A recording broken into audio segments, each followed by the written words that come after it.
In 1980, you produced Barbara Mandrell and the Mandrell Sisters. Can you? Well, say that was about that? Marty's find, so you take Well, it. I found,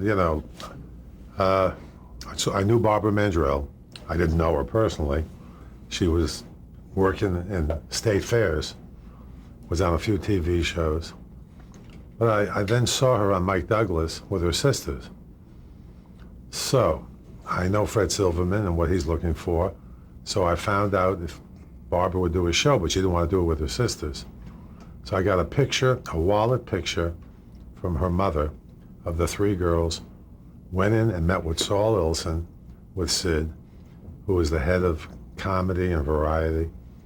And we brought the picture into Fred and said, hey, what if I can deliver these three? He said, if you can deliver those girls, we'll do it. We'll give you a pilot. So they gave us a pilot right there. Fortunately, while we were shooting the pilot special that was going to air,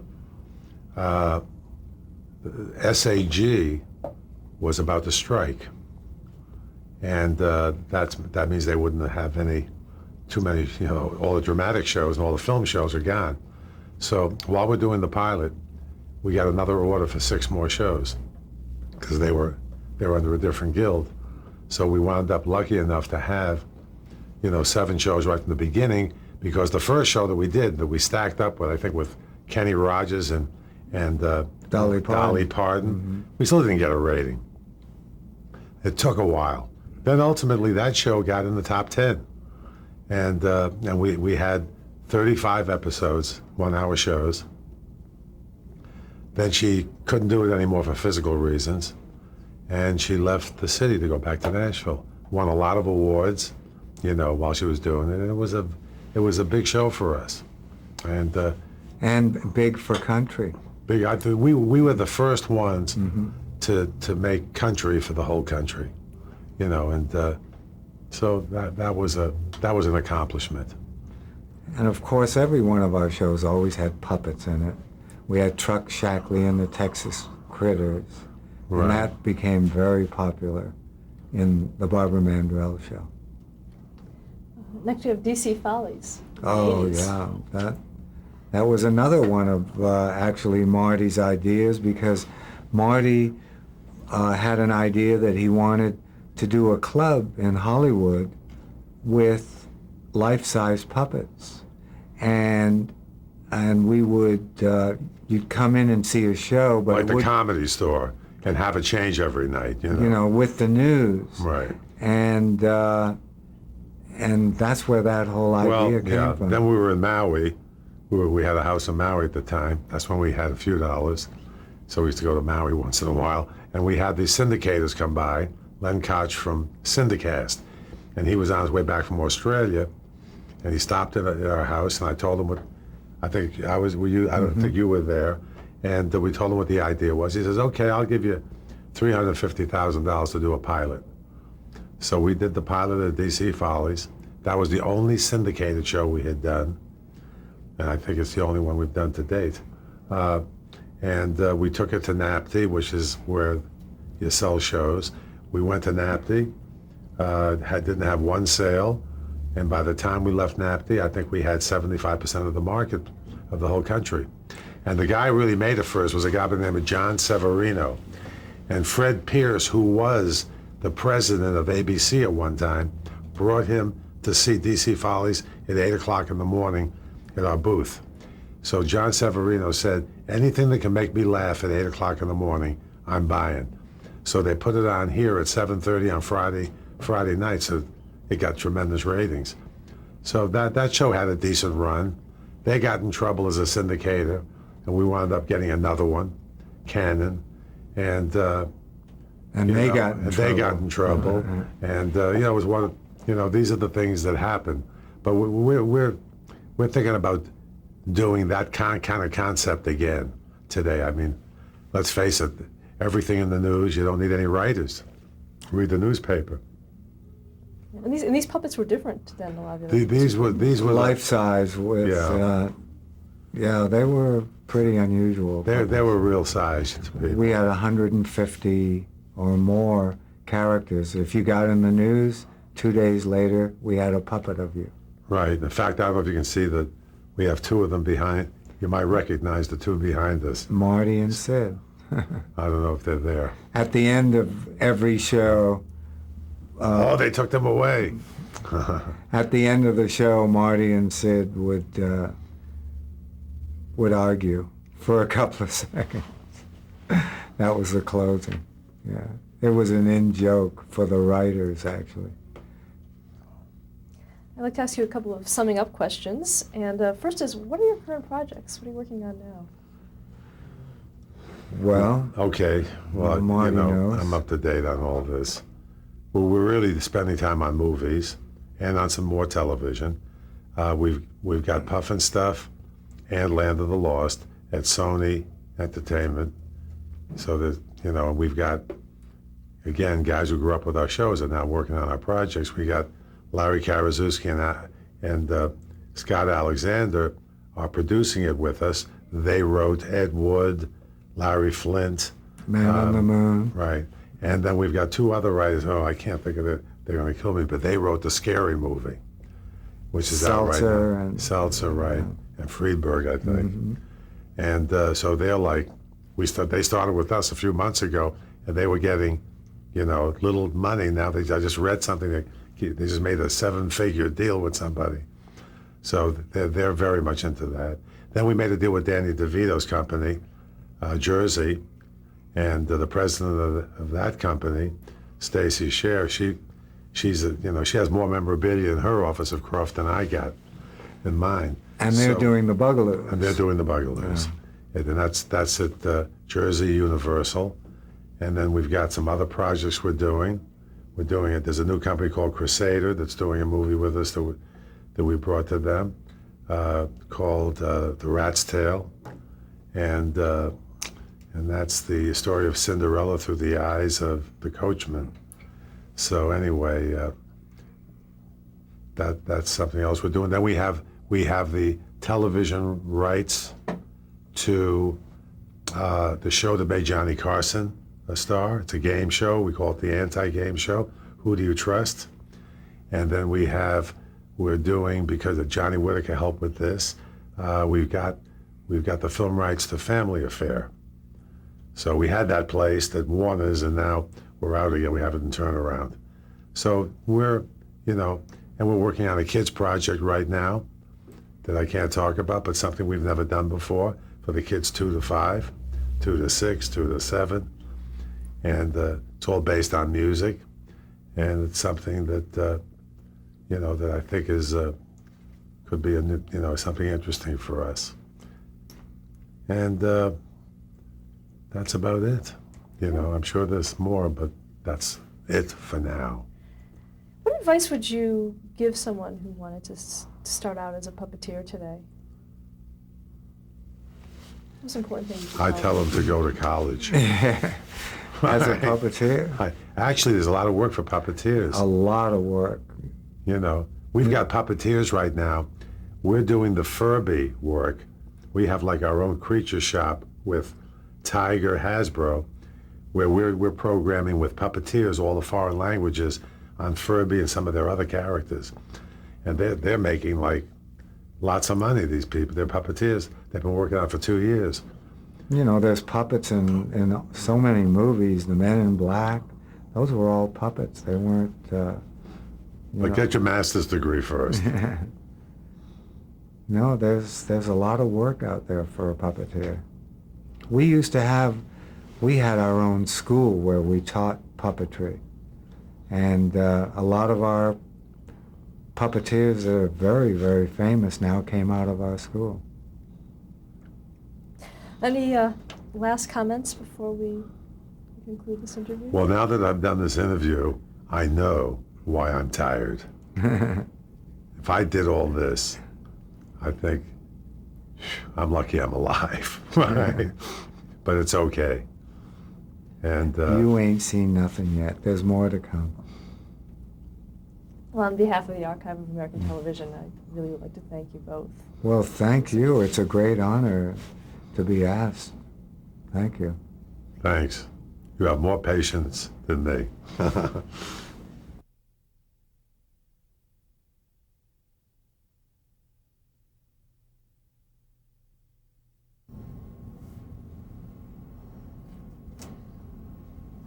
Okay, this photograph, this is of Marty Krofft, me, and Ed Ames. I've always been told that we look alike. I don't know. I don't think so. I think I'm better looking. And of course, that's the opera singer from Les Poupées de Paris.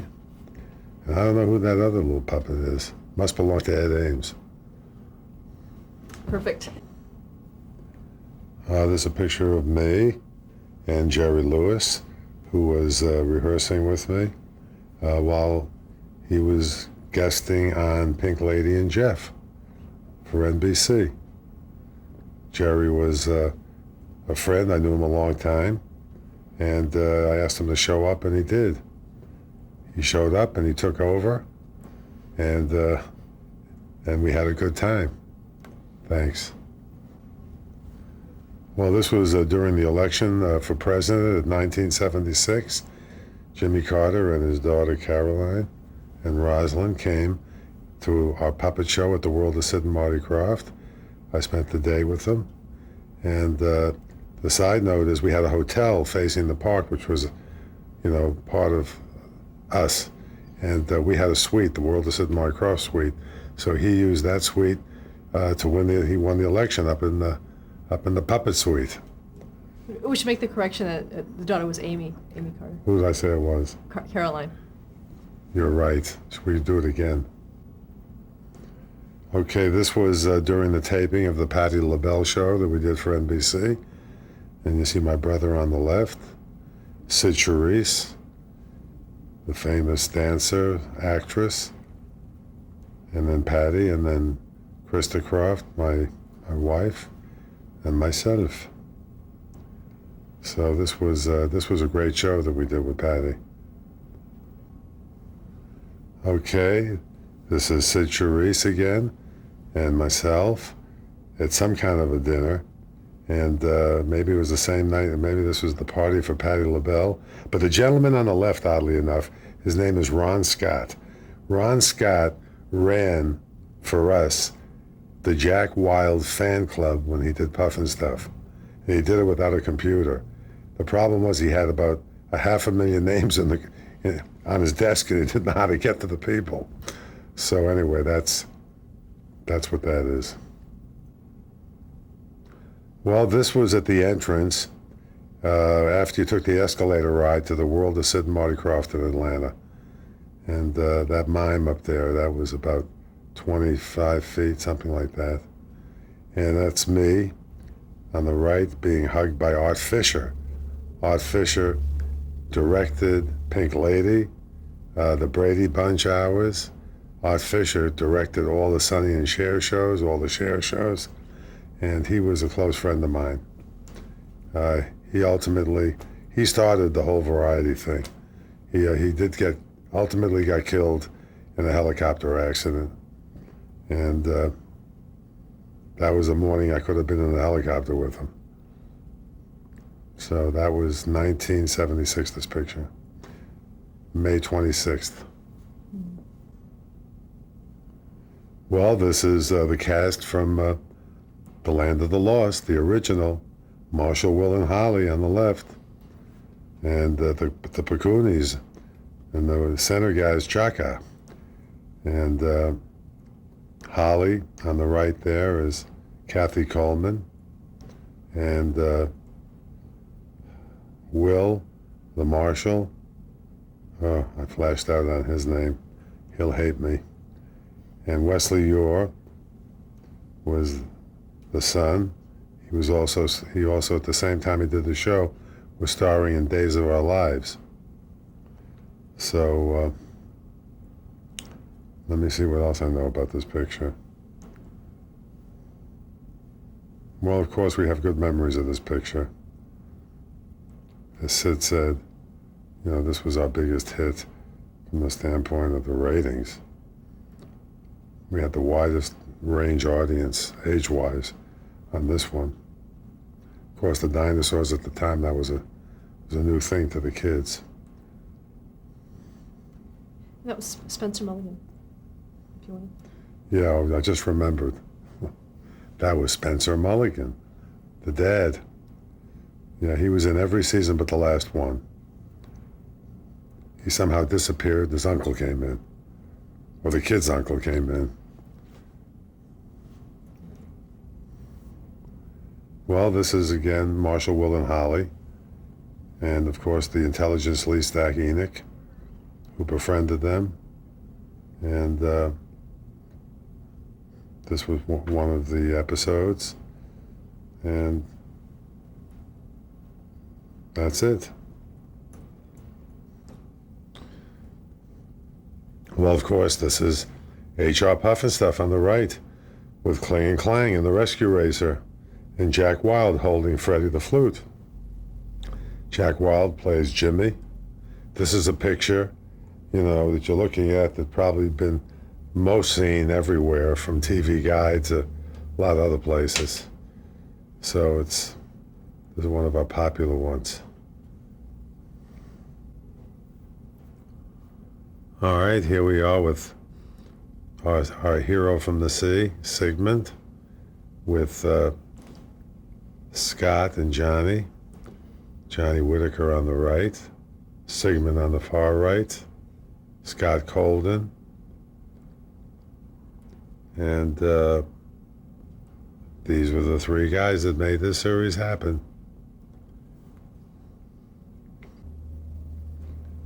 These are the Bugaloos, our second series in the kids area after we did Pufnstuf. These are the four kids that I found in London. And the show also starred Martha Ray. And it takes place in Tranquility Forest. And of course, they're all bugs. And right now, as we're speaking, we'll be looking for a new Bugaloos to make the movie with Danny DeVito's company. So the Bugaloos are alive and well again. Well, here we are with the Bugaloos, starring Martha Ray, who played Benita Bazaar. She lived in a jukebox, and she terrorized the Bugaloos who lived in Tranquility Forest, and Sparky the Firefly. She was great.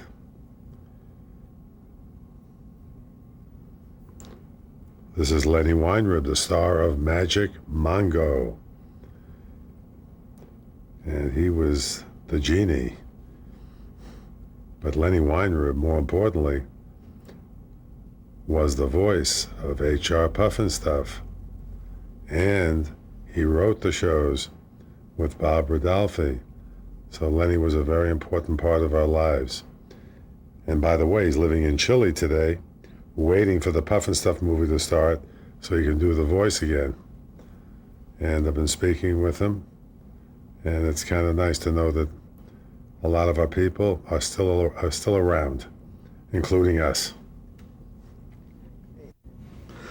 My name is Bill Tracy. I work in the Krofft office, and I'm describing some of Sid's photos. And this one is from Sid Krofft's act, and in the foreground it's Liberace watching him perform.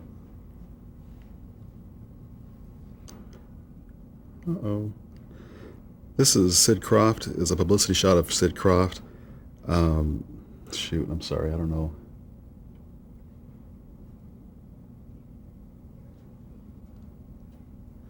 This is Sid Krofft from his act in the early 1940s.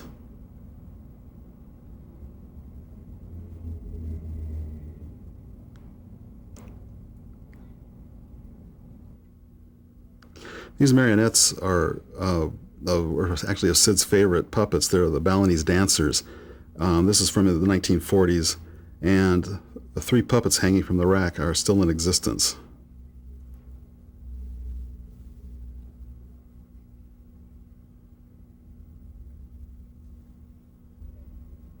This is Sid Krofft working some cigarette puppets.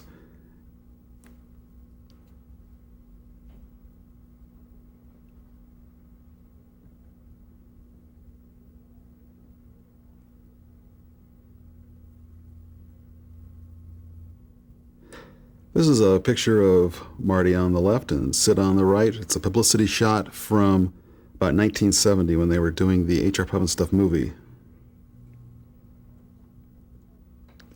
This is one of the trees from H.R. Pufnstuf. And it's Sid and Marty. It looks like they're in their warehouse back about 1970, 1969, somewhere in there.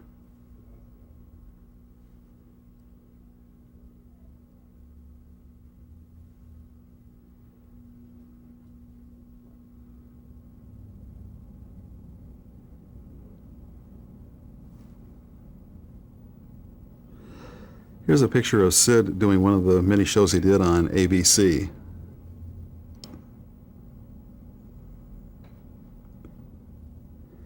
This is from DC Follies. It's Sid and Marty posing with Whoopi Goldberg. We actually built a puppet of her, and one part of the act, they had her interacting with her puppet. It was pretty funny.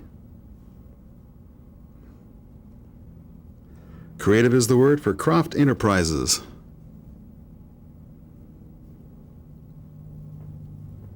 Okay, that's interesting. We don't have that on tape from them, so. This is the puppets of Sid and Marty from DC Follies, and we have about 120 other puppets too, so